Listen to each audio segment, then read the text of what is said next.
So I think I may have been talking to myself just a few minutes ago. I started the GoPro and at some point it stopped working and I wasn't aware of it. So let me just go over what I'm doing. Cutting open the box now, and I've set the saw blade to a depth that it's slightly above the 3/4 inch plywood, not plywood, the 3/4 inch oak. And that allows the maximum part of the blade to cut the oak, and that helps prevent burning.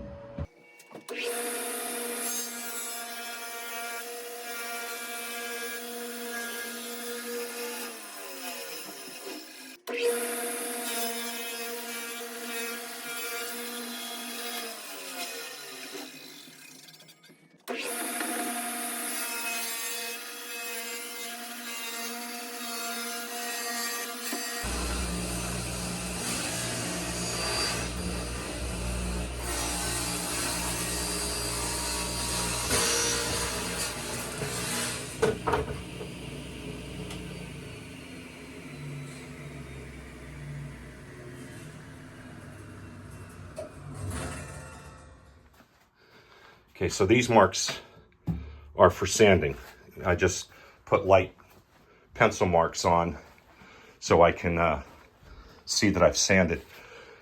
Here's what I just cut open. You can see a little bit of burning right here. This is where the saw just bound as I was pushing it through, and it didn't rise up. This is not that bad, especially since I'm going to be putting a piano hinge in here, and I have to route this out anyway, so that is not that bad. Although, yeah, here's the mark that says same side. There's matching on the top, and I think this is the back. I'll take a look at it in a little bit. But you can see now the inside, and that tape that I put on there, it catches any of the squeeze out. I'll now spend some time removing that. You may recall that the inside has already been sanded, so I can simply clean the dust out and I can finish the Osmo Poly-X on it. The bottom has already been treated, so that's done. I need to cut my trim pieces in the manner that I have drawn on them. And to do that, I could use a jigsaw. But I happen to have a bandsaw. And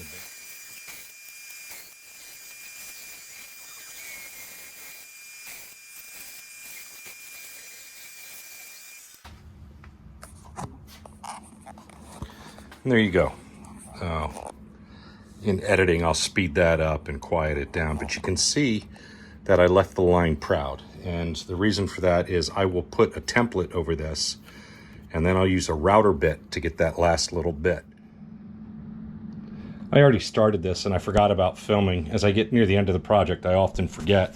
So let me show you what we have. This is a template I created, and this template is what I drew my lines on the workpiece.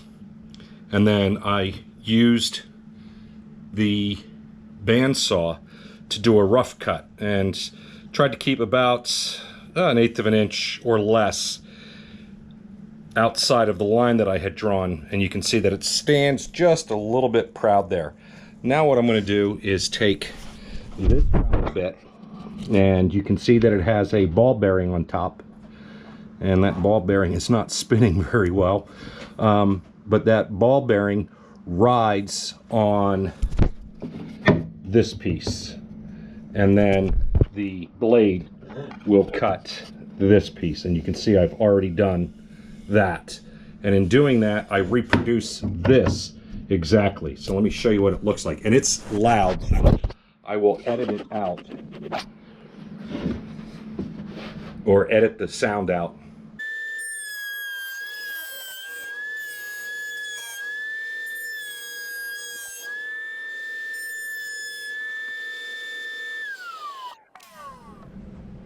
Today I'm working on a little bit of trim work, and what I want is this area in here on the lid. I want to finish that up just a little bit, and I have to create my own trim for this. So what I'm doing now is I am running through my planer some stock that I have that I will use for the trim.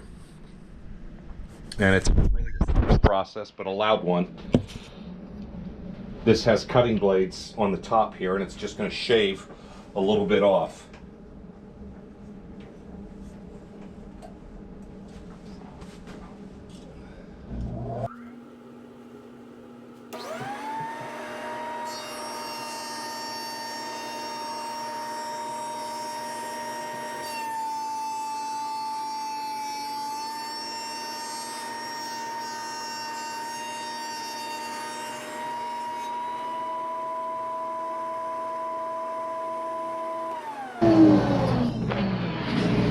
And I'll just keep doing that till I get the thickness I want. This is going to take a few passes, so we'll come back to it. So I've milled this to the thickness that I want. Now I'm going to run it through this router bit and get a profile that I want. And then I'll have to rip this down to the thickness that I want. It's a process. Let's watch.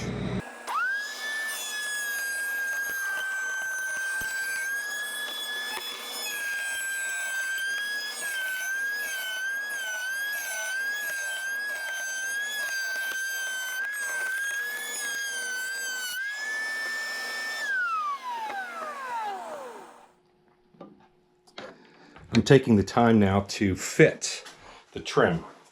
And I want a pretty tight fit all the way around. So the old saw, measure twice, cut once. Well, in this case, I've cut this piece of trim about 5 or 6 times. And you can see right here, I just have, maybe a 32nd of an inch that I need to take off of that. And this is when it starts to get nerve-wracking. So I'll bring it over here to my chop saw, and I'll bring the saw blade down and rest the trim piece right up against it. And then I've got a small mark down here, and I just want to move it a little bit like that. And then I'm going to take a piece off, and it's just a shaving. You may not even see.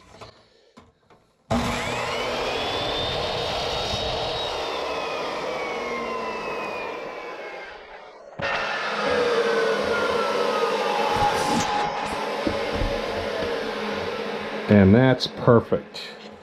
I can bend this just ever so little, and it'll fit right in there, just like that. And now I have the last piece to fit in. It's this long run here.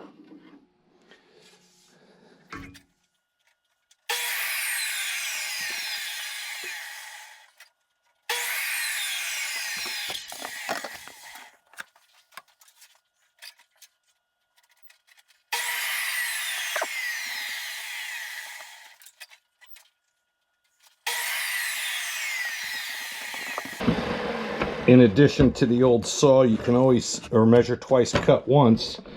There's another one. You can always take material off, but you can't add it back. Now that's a nice fit. And that's the look I was going for. So, kudos to me. Now I'll attach this with some glue and some brads.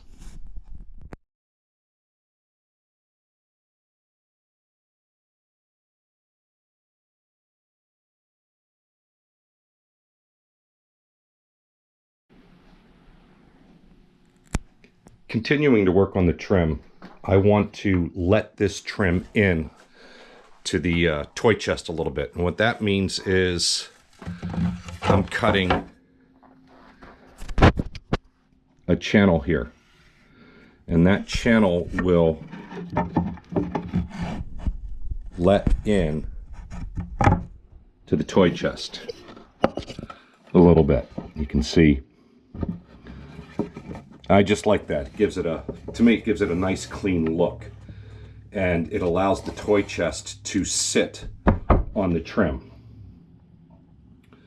So to do that, I have to cut this channel, and the way I do that is I set my table saw up so that this side of the blade is 3/8 of an inch from the fence. The blade itself is about 1/8 of an inch thick. That's called the kerf. So the piece is only 1/4 of an inch away from the fence, plus the 1/8 of an inch for the width of the blade gives me a 3/8 inch channel. And then I raise the blade 3/8 of an inch. I spent time marking my work pieces so that I know which side to take the material from. I want to take it from the back and the top, and I don't want to mess this up, so I took some time to actually mark my material. I've already made the first cut, and now I'm going to go back and run the second cut through. And once again, I'm going to take my test piece. This represents the front, and I'm going to make sure that I have the right orientation. So I have to spin the piece around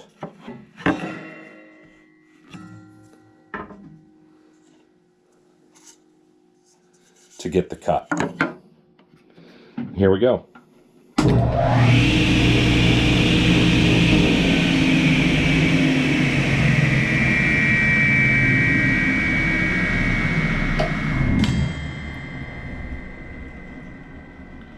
One other point before I continue.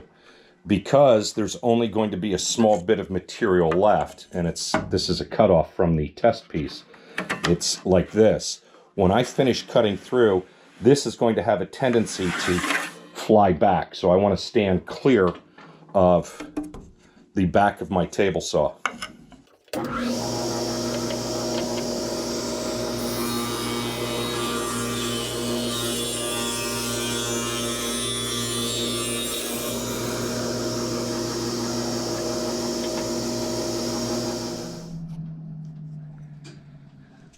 Trim is fitted, and I did finish sanding all the way around, and now it's time to attach the trim. And just one more time, you can see that the trim is cut so that it lets in, and it will sit both on the bottom of the toy chest and along the side. And I'm going to go ahead and attach it now. This is going to take me some time, so I'll just put the camera off to the side, and hopefully it catches what I'm doing, and I'll fix things when I'm editing.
I want a detail on the front that kind of resembles that. If you can imagine that this, well, do it this way.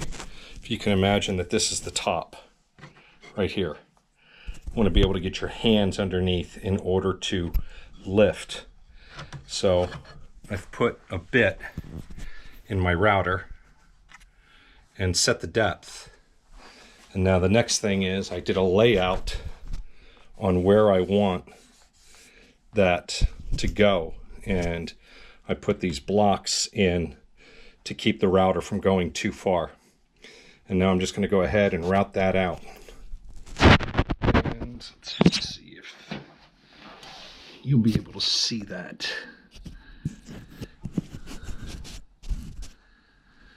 Hopefully that doesn't fall off. Now you can see there's a little ball bearing here that'll ride up against the side to prevent me from going too far this way. All right.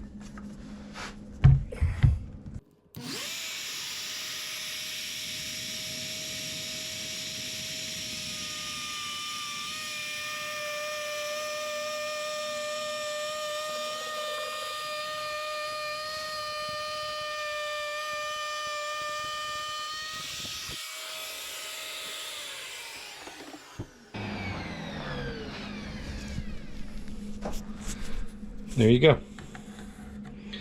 And I got to ease these edges over because they're kind of sharp, but I'll do that with sandpaper.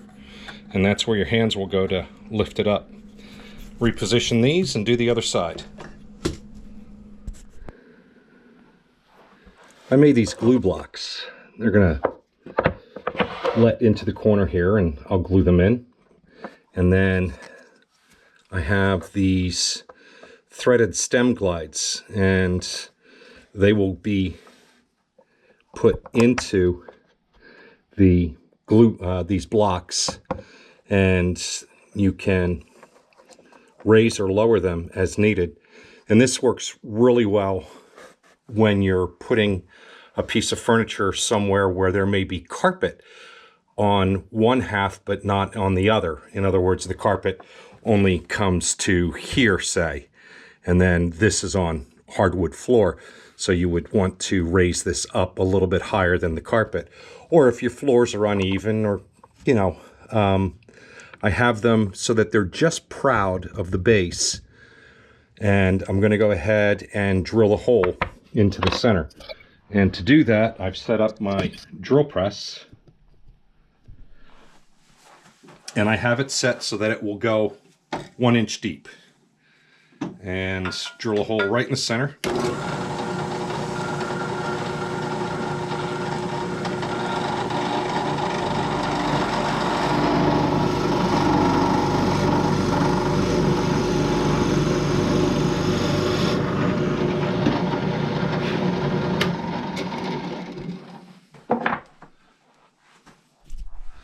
And there's that glue block. There's a piece that fits in there, and then this threads in just like that.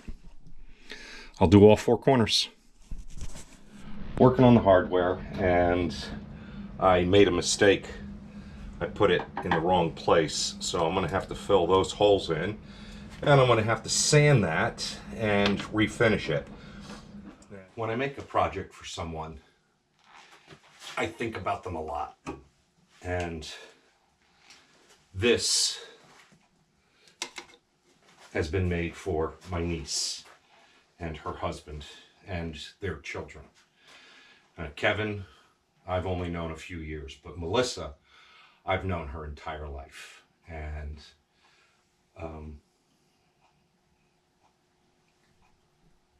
when you know someone as a child, you often think of them in those terms. Melissa is a grown woman. She is a mother. She is a wife. She's a nurse. And yet, I still see her as a 3-year-old, a 5-year-old, a 9-year-old, mischievous, always with that look on her face like she knows something you don't. And I spent a lot of time thinking of that as I was making this and smiling. And I miss that little girl, but I'm very proud of the woman that she has become. This is my 4th toy chest, and mistakes were made. They always are. That's what makes it handmade. I enjoy making this. I enjoy this project. It has unique challenges that some other woodworking doesn't. But at the end of the day, it's a box, and it's done with dovetail joinery.